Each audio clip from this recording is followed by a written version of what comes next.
ونصلي ونسلم على رسوله الكريم أما بعد فأعوذ بالله من الشيطان الرجيم بسم الله الرحمن الرحيم وعن أبي هريرة قال قال رسول الله صلى الله عليه وسلم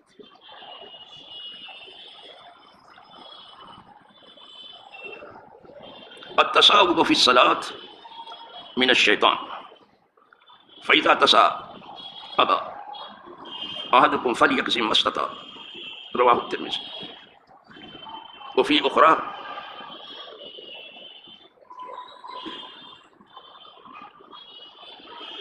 وابن ماجه إلى المسجد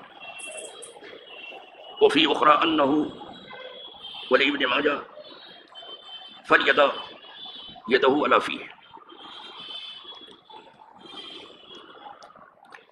آپ سن رہے ہیں کہ نماز میں کیا چیز جائز ہے کیا ناجائز ہے، کون سی چیز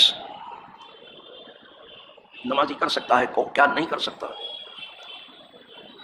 اس میں کیا حلال ہے کیا حرام ہے، کیا واجب ہے کیا مکروہ تحریمی ہے، کیا مکروہ تنزیہی ہے، کیا احساس ہے کیا مباح ہے، اس کا ذکر سن رہے ہیں آپ. آج جو حدیث ہے اس میں فرمایا گیا کہ تصاوب جماعی فی الصلاۃ من الشیطان، اگر کسی کو نماز میں جماعی آ رہی ہے تو یہ سمجھ لو شیطان کی طرف سے، اس لیے کہ نماز بیداری کی حالت ہے. نماز بڑی بیداری چاہتی، ذرا بھی غفلت نہیں چاہتی. بمبئی میں تو جماعی ایک رشتہ دار کو کہتے ہیں یہ ہمارا جماعی ہے، لیکن یہ وہ جماعی رشتہ دار والا نہیں ہے بابا، نہیں تو کوئی رشتہ داری کو سمجھ لے تو وہ کہاں جائے گا نماز میں. یہ جو بار بار منہ کھولنا اس کو کہتے ہیں جماعی. فرمایا یہ شیطان کی طرف سے ہے.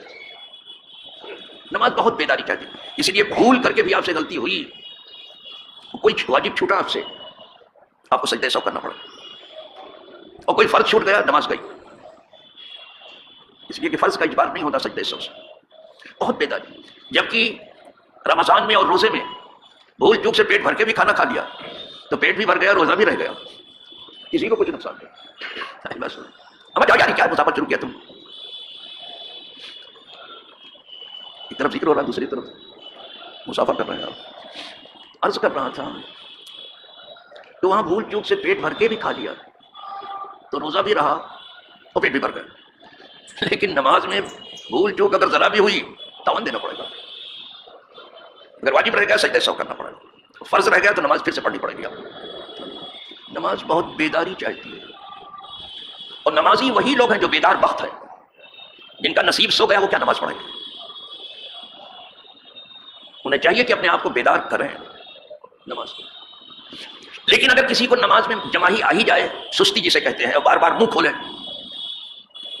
تو فرمایا اس کو روکنے کی کوشش کرو. جماعی کو جہاں تک ہو سکے اس کو روکو. اور ایک دوسری روایت میں آیا ہے کہ اگر ایسے نہیں رکتی ہے، بار بار منہ کھل ہی رہا ہے تمہارا، تو اس پر اپنے منہ پر ہاتھ رکھ لو. اب روکو اس کو، جماعی کو روکو، اور نماز کے اندر سستی مت آنے دو. یہ بہت مہنگی ہے جس کا نماز نام ہے، بہت مہنگی چیز ہے. لوگوں نے بہت سستی سمجھ لیا ہے اور جیسے جی میں آئے ویسے پڑھتے ہیں. سستی کا پتہ نہیں. چاہیے یہ تھا کہ جب 5 وقت پڑھ رہے ہو تو ایک وقت کہیں بیٹھ کر کے کسی جاننے والے سے سیکھ لیتے کہ نماز کا. پہلے جو بارگاہ رسالت میں سوال آتے تھے تو وہ اسی قسم کے تھے کہ حضور ارشاد فرمائے مسلمان کسے کہتے ہیں. میں بوڑھا ہو گیا آج تک شاید کسی نے نہیں پوچھا ہوگا کہ حضرت بتائیے مسلمان کسے کہتے ہیں. اور مسلمان صبر توفیق ہی نہیں ہو رہی. اپنی طور پر جو مسلمان ہونا سمجھا وہ کر رہے ہیں. پوچھا پھر پوچھتے تھے حضور سب سے اچھا مسلمان کون ہے؟ یہ سب سوال ہوتا ہے. حضور بتاتے نماز کیسے پڑھیں حضور؟ صلو کما رأیتمونی اصلی، مجھے تم جیسے پڑھتا ہوا دیکھتے ہو دیکھو ویسے پڑھو اپنے دیکھنے کے مطابق. میری جیسی نماز تو نہیں پڑھ سکتے، لیکن جیسا تم دیکھتے ہو مجھے پڑھتے اپنے دیکھنے کے مطابق. یہ نہیں کہا صلو کما اصلی، کوئی ایسا کر ہی نہیں. جیسا میں پڑھتا ہوں ویسا کوئی کر ہی نہیں پائے. ہمارا رأیتمونی بیچ میں ہے، جیسا تم مجھے پڑھتا ہوا دیکھتے ہو اپنے اور یہ اختلاف ائمہ اسی رویت کا اختلاف ہے.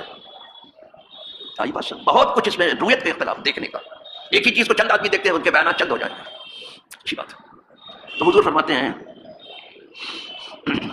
راوی ہیں جناب ابو ہریرہ رضی اللہ تعالیٰ عنہ، التصاوب فی الصلاۃ من الشیطان، یہ جماعی نماز کے اندر شیطان کی طرف سے۔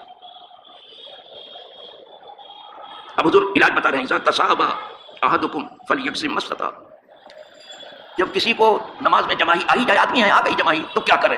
حضور علاج بتا رہے ہیں، تو کہا اسے روکنے کی کوشش کرے، منہ نہ کھولے، اس کو روکنے کی کوشش۔ لیکن اگر ایسے نہیں رکتی تو دوسری روایت اس میں ہاتھ رکھ دے منہ پر، اب رک جائے گی۔ دیکھا کتنی احتیاط۔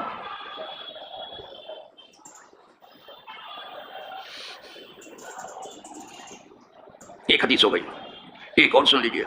وان کعب بن عجرہ قال قال رسول اللہ صلی اللہ علیہ وسلم اذا تودع احدکم فاحسن الوضوء ثم خرج عامدا الى المسجد فلا تشبكن بين اصابعه في الصلاة، رواه احمد والترمذی وابو داؤد والنسائی والدارمی۔ بہت ساری کتابوں میں یہ حدیث ہے، سب کتابوں کا نام شمار کرا دیا انہوں نے۔ کعب ابن عجرہ کہتے ہیں کہ فرمایا رسول اللہ صلی اللہ علیہ وسلم کہ جب تم میں سے کوئی ایک وضو کرے، سمجھے، آپ کو بتا چکا ہوں میں کہ یہ وضو بھی ہے، وضو بھی ہے، بیسو بھی ہے، یہ بتا چکا ہوں، لیکن یاد تو ہوگا نہیں، تو میں جانتا ہوں طالب علموں کو نہیں یاد رہتا بیچارے، یہاں بڈھوں کو کیا یاد ہوگا، دن بھر کھوئے رہتے ہیں۔ لیکن ہماری ذمہ داری یہ بتاتے ہیں، اس لیے کہ بات سننے والے صرف آپ نہیں ہیں، پوری دنیا سن رہی ہے اس کو، طلبہ بھی سن رہے ہیں۔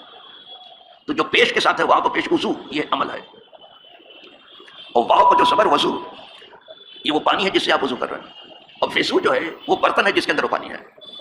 یہ زبر زیر پیش آپ کے یہاں چلتا ہے، علماء کے یہاں نہیں چلتا، یہ آپ کی آسانی کے لیے بتا رہا ہوں۔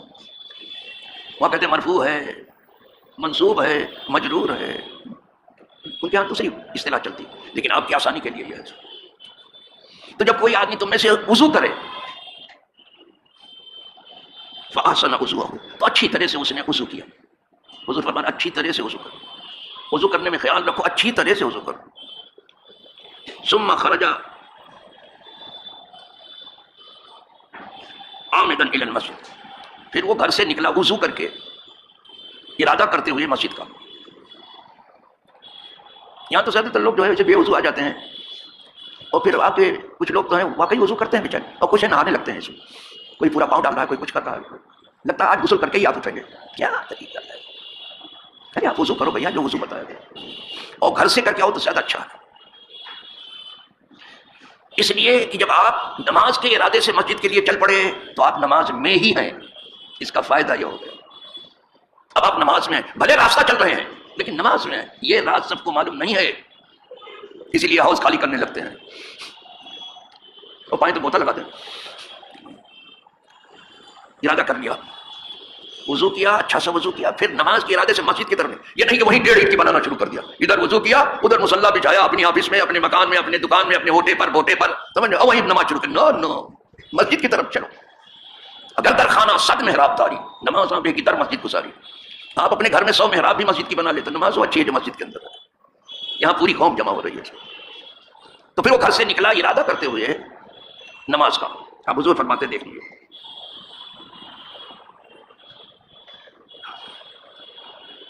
لا یشبکن بین اصابعہ، تو اپنے ایک ہاتھ کی انگلی دوسرے ہاتھ میں نہ ڈالے، جال نہ بنائیے، راستے میں یہ مت کرنا، یہ خلاف خشوع و خضوع ہے۔ آپ نماز کے اندر آ گئے ہیں، تو کچھ لوگوں کی عادت ہے اسے چٹکانا شروع کر دیتے ہیں، چلتے پھرتے یوں تو کر کے بیٹھے ہی رہتے ہیں، پھر اس کو ایسے کہا ایک ہاتھ کی انگلی دوسرے میں مت ڈالو، اب آپ نماز میں یہ خلاف خشوع و خضوع ہے، اور کہیں یہ جو ہے لڑائی جھگڑے کی علامت ہے، فتنہ و فساد، اس لیے حضور نے روک دیا کہ اب ایسا مت کرو۔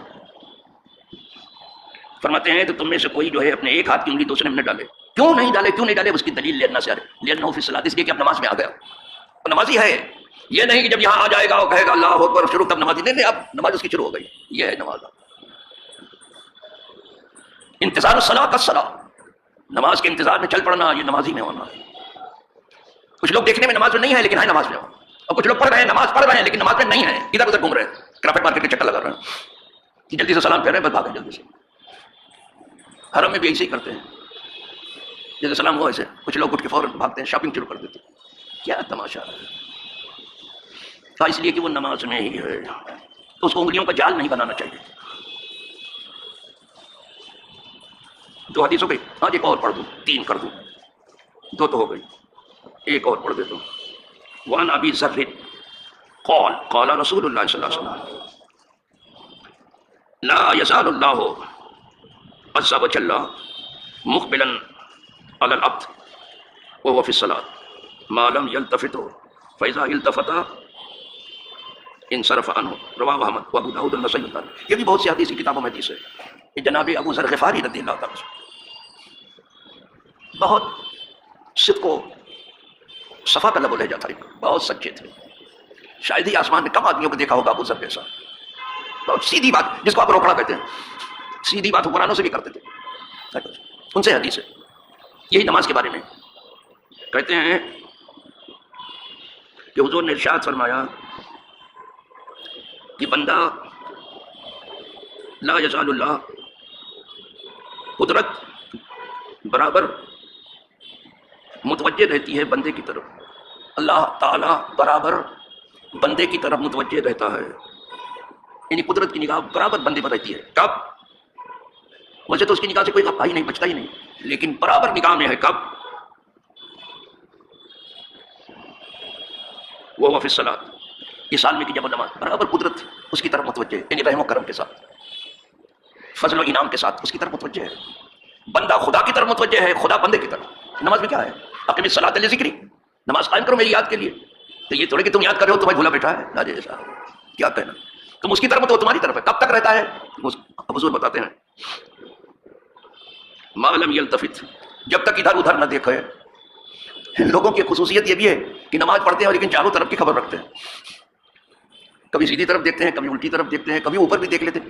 ہم نے تو خود دیکھا ہے کہ پیچھے مڑ کر کے بھی دیکھ لیتے ہیں، پیچھے مڑ کر کے۔